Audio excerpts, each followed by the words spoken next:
नाही, लग्न केलं नाही, पत्नी केली नाही, तुम्ही संसाराचा त्याग केला आणि मला अशा अंधाऱ्या संसारामध्ये तुम्ही का लुटतात? तुम्हाला का वाटतं की मी असा संसार करावं? कारण संसारामध्ये दुःख आहे, सुख कुठत नाही. आणि मला तर ब्रह्मज्ञान प्राप्त झालेलं आहे. ब्रह्मज्ञानी कोण आहेत माहिती आहे का? सुख, याज्ञ, वल्क्य, दत्त, कपिल मुनी, चार ब्रह्मज्ञानी आहेत महाराज. सुख, याज्ञ, वल्क्य, दत्त, कपिल मुनी.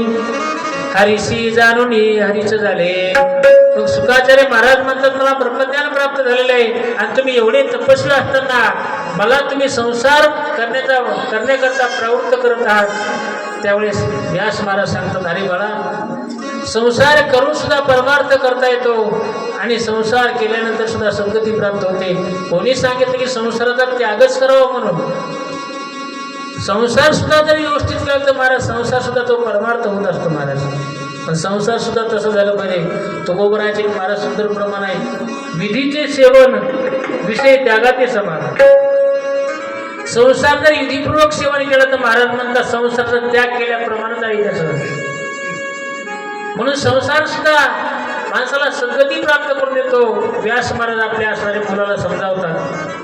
व्यासाने पुष्कळ संसाराचं असणारं महत्त्व पटवून दिलेलं आहे. अरे संसार एवढा चांगला आहे. 4 आश्रम आहेत, ग्रस्ताश्रम आहे, ब्रह्मचर्य आश्रम आहे, वानप्रस्थाश्रम आहे आणि संन्यासाश्रम आहे. या 4 आश्रमामध्ये जो ग्रस्ताश्रम आहे हा ग्रस्ताश्रम फार श्रेष्ठ आहे महाराज म्हणतात. कारण 3 आश्रमाला सांभाळण्याची जिम्मेदारी या ग्रस्ताश्रमावर आहे. आता ब्रह्मचर्य आश्रम आहे, हे लहान लहान मुलं शिकतात, ह्या वयामध्ये शिकतात. यांना जगवतो कोण महाराज? आज नाही, आता हे मधुपुरी मागून खातात, यांना कोण जगवतं? ग्रस्ताश्रमी जगवतात ना. संसारच नसता, समजा ग्रस्ताश्रम नसतात, यांना कोण जगवलं असतं? नाही. वानप्रस्थ आश्रम आहे, त्यांना कोण जगवतो? ग्रस्ताश्रमी माणसं जगवतात. संन्यासी असतात, महाराज म्हणतात संन्यासी जरी झाला संन्यासी, माध्यान्नाशी तोंडवासी, त्याला सुद्धा अन्न लागतच. मग संन्यासाला जगवण्याची जिम्मेदारी कोणावर आहे? ग्रस्ताश्रमाच आहे. यास महाराज सांगतात, अरे बाबा, 3 आश्रमाला जगवण्याची जिम्मेदारी ग्रस्ताश्रमावर आहे. म्हणून ग्रस्ताश्रम श्रेष्ठ आहे. एका श्लोकामध्ये सुंदर वर्णन करतात, धन्य ग्रस्ताश्रम हा. ग्रस्ताश्रम धन्य आहे. पण कोणता ग्रस्ताश्रम धन्य आहे? सानंदम सदनम सुतास्य सुधी कांता मृदुभाषिणी. सानंदम म्हणजे घर असणार, आनंदी आनंद घरामध्ये आहे. सदनम, सानंदम सदनम. सुतास्य सुदीय, सुत म्हणजे मुलगा, सुदीय म्हणजे बुद्धिवान, ज्याच्या घरी मुलगा असणारा बुद्धिवान आहे. सुतास्य सुदीय कांता मृदुभाषिणी, पत्नी असणारी मृदू भाषण करणारी आहे. सानंदम सदनम सुतास्य सुदीय कांता मृदुभाषिणी. सन्मित्रम, ज्याला मित्र असणाऱ्या ग्रस्ताश्रमामध्ये चांगला आहे. सुहृदम, नातेवाईक चांगले आहेत. सन्मित्रम सुहृदम स्वयोग क्षितिरतिश्चा न्यापरा सेवका. पत्नी सर्व परिवार आज्ञेमध्ये वागणार आहे, सेवक सुद्धा आज्ञा पालन करणार आहे. असा ग्रस्ताश्रमाला धन्य असं म्हणतात. पुन्हा काय सांगतात? आतिथ्यम शिवपूजनम प्रतिदिनम. रोजची रोज अतिथीची पूजा होती महाराज. ज्या घरामध्ये रोजची रोज अतिथीची पूजा होती, शिवपूजनम, ज्या घरामध्ये रोजची रोज भगवान शंकराचं पूजन होतं, महाराज म्हणतात तो धन्य ग्रस्ताश्रम आहे. आतिथ्यम शिवपूजनम प्रतिदिनम. पुन्हा मिष्टान्न पानम ग्रहे, ज्या घरामध्ये रोजची रोज असणारं मिष्टान्नाचं जेवण असतं, जेवणामध्ये माणसाला एकतरी गोड पदार्थ असला पाहिजे. महाराज या ठिकाणी सांगितलेले, एखादा तरी गोड पदार्थ असलाच पाहिजे.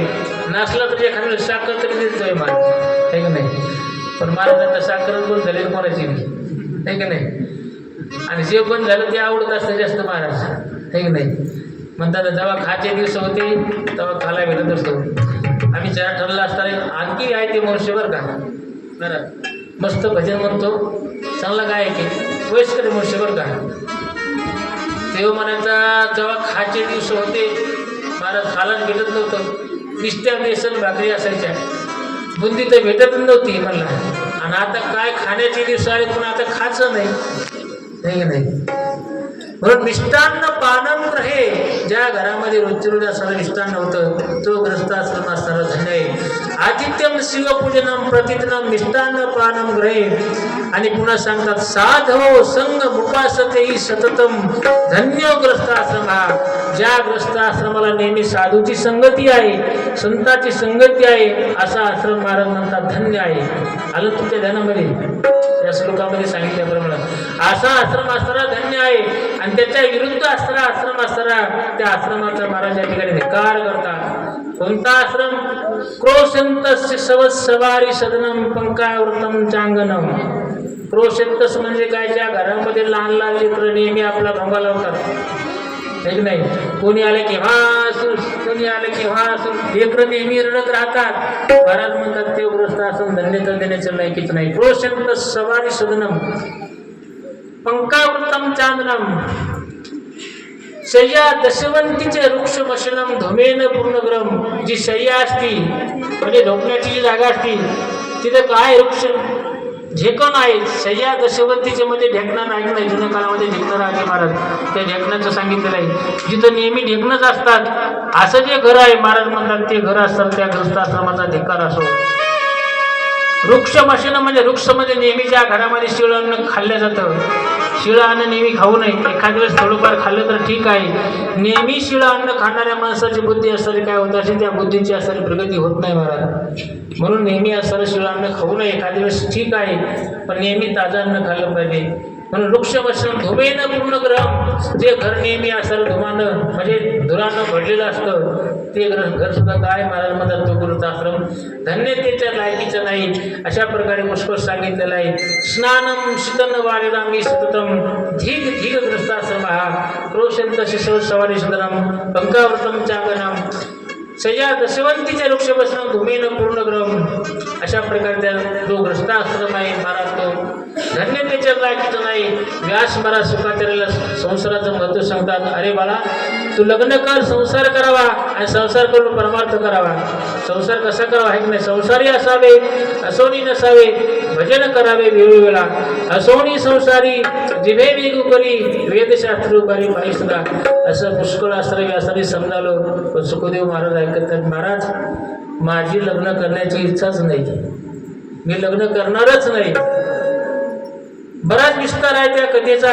व्यासाने पुष्कळ समजावलं पण सुखाचार्य महाराज ते ऐकलंच नाही.